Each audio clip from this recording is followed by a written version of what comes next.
back to another installation and functionality review video. Today I have the pleasure of reviewing the fog light upgrade with sequentials by EVANNEX. These fog lights are an increase in lumens so you can see further, and they're very easy to install. So first thing I recommend is taking off your wheels. If you can't, or if you're lazy like me, then go ahead and just continue to take these pins off until you have enough space to access the fog lights. Once these pins are removed, you'll be able to easily access the fog lights properly. Once you have access to the fog lights, go ahead and pull out the harness that's connected with the red clip that is on the fog lights.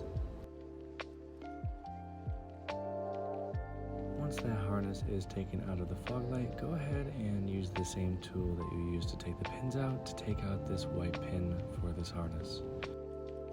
You'll also be removing this pin in the exact same fashion that you did with the previous one. To torque and untorque the screws that we're going to be taking out, we're going to be using a T25. So jumping into the first screw here, it's located right under the fog light. Go ahead and untorque that properly. Moving on to the second screw located on the fog lights, it is a little bit higher, so go ahead and find the screw and untorque it properly.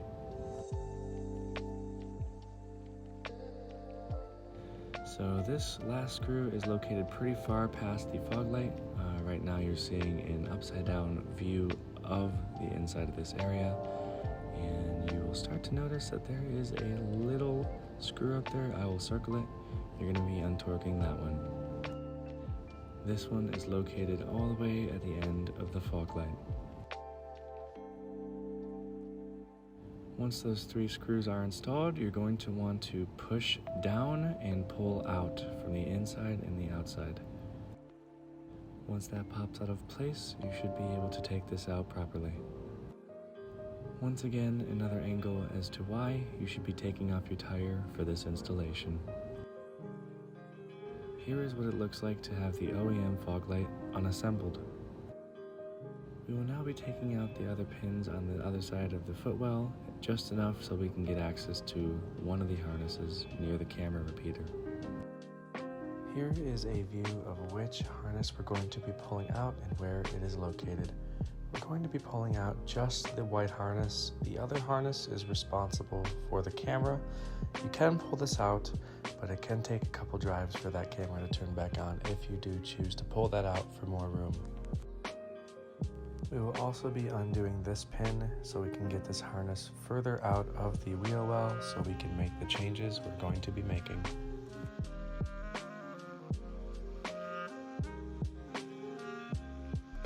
The first thing you're going to want to do is take this piece off of the white harness so we can do some wire splicing. For these fog lights, we're going to go ahead and begin to tap into this white wire right here. I recommend using an official pair of wire cutters here just to make sure that your cut is very precise, but we're going to go ahead and just cut this in half. You'll then need to use a wire stripper so that we can get some of this wire exposed to do the operation we are about to do. So we'll be using this yellow cable that is connected to the new fog lights, and we will begin to shove and twist these exposed wires inside, and we're going to crimp it properly. We will now take both ends of the exposed wiring and tie them as tightly as we possibly can before we crimp this. I do recommend using an actual crimping tool here, but what we used here worked perfectly fine.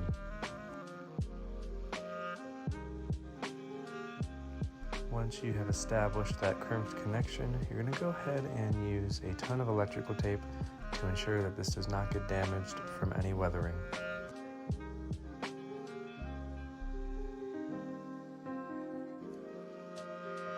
Once you have prepped this with electrical tape, it should look a little bit like this. Once the tape is good enough to your standard, you can go ahead and put this phone cord looking piece back onto the white harness. You will then be reinserting the white harness back into its original spot, which is located right next to the camera repeater.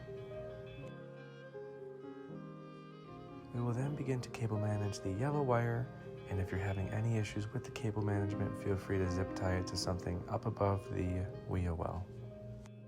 And if you haven't done it already, you can go ahead and begin to place that new fog light into position, and it should pop in accordingly. If you do not hear a significant popping sound when it does pop into place, double check to make sure that you've installed it properly. You can now take the harness that came with the fog light and plug it into the empty harness spot that we uninstalled the OEM one with. We will now be installing both of the pins that we took out that held the harness into place. We will now be reinstalling the 3 screws that we took out originally to take off the OEM fog light. And with the installation of those 3 screws, you should be good to go, and make sure to check that your sequentials and all of your bulbs work a little bit like this. I want to say thank you to EVANNEX for giving me this incredible opportunity to review this new fog light product.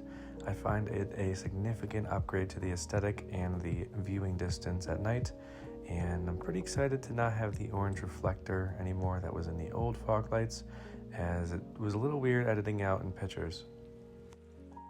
If you guys are interested in purchasing this product, there will be a link in the description as well as a discount code, and if you can't find it there, it'll certainly be in my bio. But without further ado, thank you so much. Good night.